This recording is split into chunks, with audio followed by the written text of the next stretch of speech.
The Shah, Mohammad Reza Shah, he wanted to revive our culture, and that's why he gave that festival, right? But it was a The 2,500 celebrations trying to celebrations. revive Iranian Yes. culture. So Yes. yes, you say it's because he tried to revive Iranian culture and he was not really a Muslim. But that I didn't say that. oh, I didn't say he wasn't not really. I didn't say he wasn't really a Muslim. okay, then I misunderstood. Okay. Okay, so but he gave that celebration because the pan-Iranian came up with that, and they really pushed for that festival, and they were also the one who pushed for not giving away Bahrain. One of his mistakes was, and it's easy for me to say it's a mistake because I live here now. It's easy to look back and say it's a mistake. Maybe I shouldn't even call it a mistake, but for not to, I don't want it to be repeated. That let's say it like that, right? I don't want a new Iran with a loophole for Islam, because Islam is not like any other religion. Islam is a superstitionist religion. It wants to take over. Its nature is like Nazism. Just like Germany banned Nazism, I like to see an Iran that bans Islam. But I'll leave it at this. What was it? I didn't hear a mistake. What was his mistake? His mistake was that when you read more about him, that he eventually, maybe this is new controversial for you to hear, that he thought that he could basically create a new Islam. He thought that he had ideas in the end, that in his diary that he was Mahdi, and he had this sympathy for Islam instead of knowing his own religion or background or philosophy. He was a brilliant man, but his mistake was basically his sympathy for Islam and not killing Khomeini. That one of the biggest mistakes that he made is not killing Khomeini, even though Khomeini had committed treason. He sent Khomeini away, and I know all the considerations because he thought if he killed Khomeini, he would be a martyr and so on and so forth. But giving too much voice on Islamists and Muslims was, in my opinion, one of his biggest mistakes. Okay, so I might say some things in his defense that you're probably going to disagree with, but it's okay. Let's just have some friendly disagreements here, okay? By the way, regarding Bahrain, we have already lost Bahrain during the Qajar dynasty. Okay, so that regarding Bahrain. But regarding Mohammad Reza Shah, I don't really care about his personal beliefs. I care about what he did as a king. Right? I look at like whatever his personal beliefs were, that's a separate topic. His performance as a king and the impact he had on Iran, that's his resume.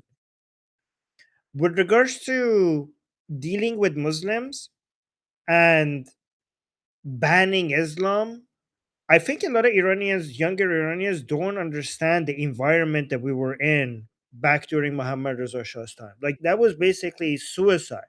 I think what you guys are advocating for Muhammad Reza Shah to do was basically making the 1979 Islamic Revolution to happen in 1969 or earlier. And basically, instead of having we would have been losing our Shah earlier, and a lot of the investments that he had made, we wouldn't have that if he had done so. Like I don't know if people understand the position that Islam had and the respect that people had for the mullahs back then in Iran. That would have been an impossible thing for Muhammad Reza Shah to do. Regarding killing Khomeini, I mean, I do agree that Muhammad Reza Shah, and I used to agree with this position that Muhammad Reza Shah could have and should have stopped the revolution from happening.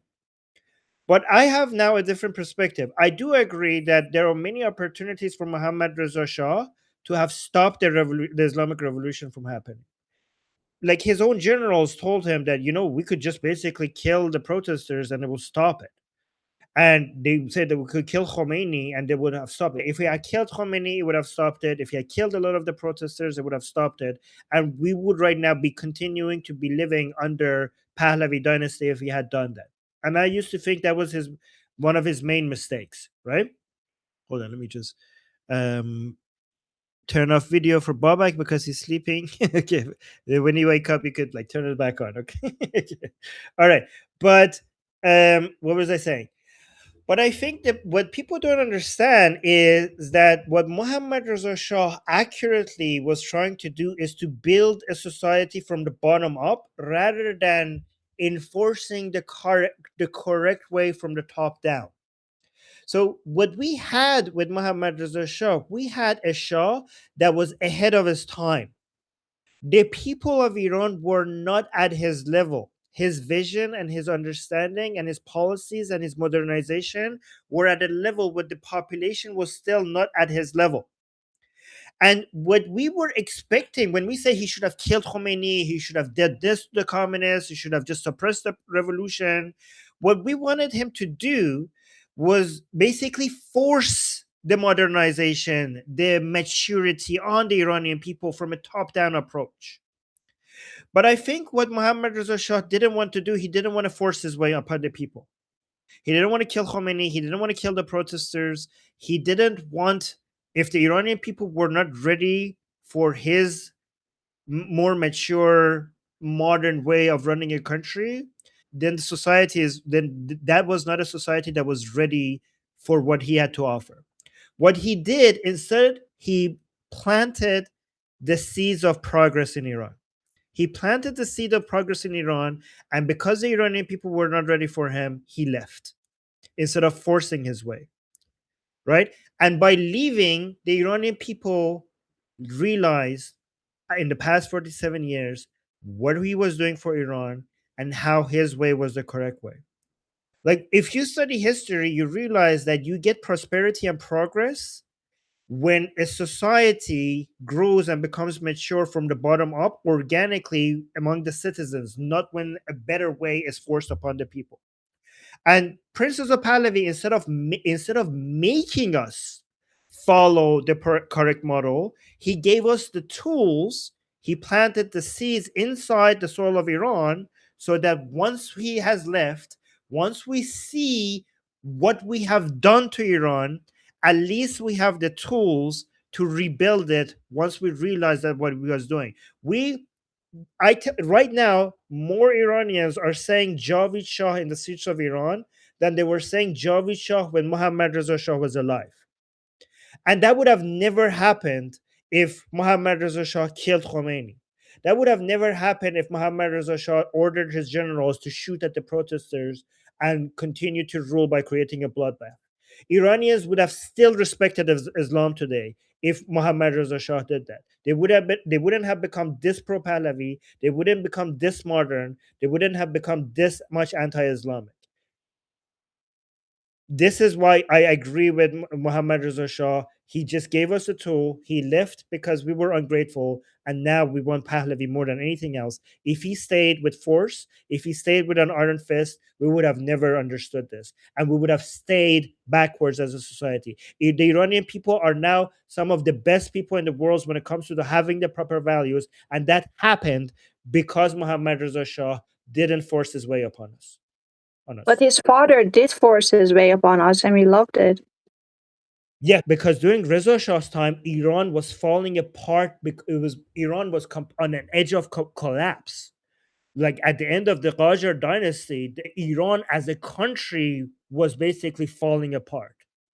So we got the best king. We needed an iron fist when Reza Shah was king, and we got an iron fist.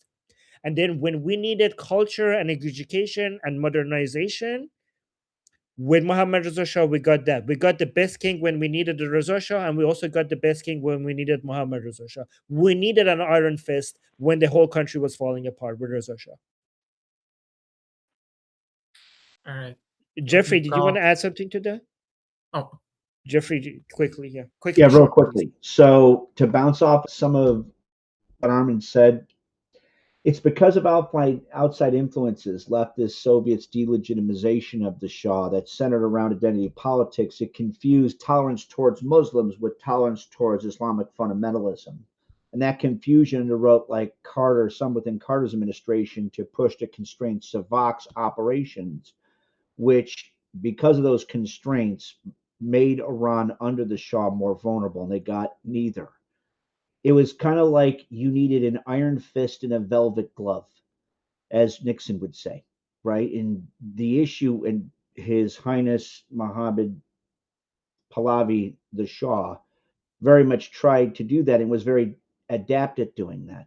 Tragically, because of those outside influences, it undermined his ability to realize the return upon a lot of the things that he very much, in very forward thinking, implemented. He took a top down approach to enable bottom up development. Right? You see that all throughout the white revolution. So, yeah, I mean, like, I'm just trying to elaborate, at least from my own perspective, some of the operational elements that kind of underwrite. Okay. I wish the Shah never fell. No. The iron fist that Reza Shah had, I'm just going to say that it was also about modernization. It wasn't about to suppress us. It was about, he didn't put up his ideas for referendum because we weren't there, because Islam was so invasive that if he wanted to say girls should go to school, girls should not wear a hijab, then the parents would not allow it. So that fist was for us. Yep, I agree. Reza Shah was the right king at the right time. Completely agree with his 100%. policies. 100%. 100%. All right. Right. So I want to check if Nestle are back. If not, I'm going to read a question by Kian now. okay. All right. So Kian's question is, Armin, do you think that the revolution will now become an armed war of independence? Do you think it's possible that the Immortal Guard and the resistance generally will use guerrilla tactics? Essentially, he's asking if it could develop into a civil war sort of situation. So here's the thing. I don't really know how they are going to get armed. Like, where is that going to come from? Because I don't see how it's going to come from outside. I see how it might come from inside, because maybe the Iranian people at some point will overwhelm the IRGC bases, the warehouses, or the Niriya Intizami, or with regard, that is the most likelihood option for them to become armed, right? I do with regards to, because if you want to bring it from outside, it's going to be easily detectable, and you may actually get into the hands of IRGC itself. So it's really hard to arm the Iranian people from outside. But with regards to whether or not it's a good idea or a bad idea, there's an analysis that I haven't yet listened to. I'm more leaning in towards it's a good idea, but there is somebody that I really trust that had a analysis out that says it's a bad idea. So I'm not completely married to one way or another. Like, I'm open to hearing both sides of this. However, I don't think it makes even much sense for us to decide whether it's a good idea or a bad idea, because if it happens, it's inevitable, right? I think the Iranian people, if a lot of the ones who don't want to get armed are not going to get armed, and the ones who want to get armed, as soon as they get their hands on some weapons, they're going to get armed and they're going to start fighting with their weapons, right? So I think a moral judgment on this, like a lot of people expecting, makes no sense. If something is going to happen, then we should just be talking about how to deal with it happening, rather than whether or not it's a good idea. I think it's the results of this.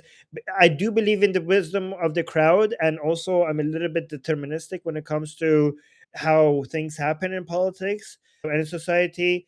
So I do believe that if the Iranian people do arm themselves, then I support that, and if they don't arm themselves, I support that as well. So I think that our position should be to that all changes if Prince Pahlavi makes an order one way or another. That is the highest priority. If Prince Pahlavi one day comes out and says, Iranian people, arm yourself, then that's the answer. If Prince Pahlavi comes out one day and says, Iranian people, arming yourself is not a good idea, that is the final answer. But without that order, I basically will support whatever the wisdom of the crowd in the streets of Iran is deciding. It is likely that at some point they will be armed, because I can see in the final moments when the Islamic Republic is collapsing, I can imagine a lot of Iranians figuring out, no, I mean, they already probably know where the weapons are being kept. And if the Islamic Republic is basically their forces are running around like chickens with their heads cut off, I'm pretty sure at that point, many Iranians will be able to get their hands on some of these warehouses and arm themselves. So this might be something that will happen regardless of what our opinions is about it. Jeffrey, quickly, really short, can you say, do you agree with that? And Nestle, you're back on the list, but go on, Jeffrey. So, like Armin, to recap over what Armin said, the idea of providing weaponry like small arms and equipment to brave Iranian protesters as pros and cons. He outlined some of the operational cons, which is how do you get it into Iran? You could either, like, let's say you airdrop it, you have to get around IRGC air defense. And how do you make sure that the airdrop is picked up by the good guys and not the bad guys? If you try to do like a land route, there's issues regarding that. It'd probably be picked up by the IRGC or the besiege brigades. You know, they might catch you as you're talking about like this long logistics chain into Iran. So there, it's not impossible. Here's what I would suggest, though, if you really want to sit there and have if you want to pursue the kinetic approach legally, where it would have impact, I would suggest it would be very, very beneficial to look at Ukraine's model, right? Particularly how Ukraine sits there and targets specific key strategic assets in Russia with using things that are very low cost. Doing that would definitely have a significant impact on things that are wrong. Okay. So So I'd like Nestle is to go back. back to Nestle while his internet. Nestle? I hope that I no longer have any technical difficulties. I appreciate your patience. Let me jump right straight into the discussion about arming and not arming. I think this is, like Armin said, it's going to happen no matter what we think, it's going to happen. But I don't think that it's going to come from outside. I think the Iranian people basically need help so that the regime can collapse by striking strategic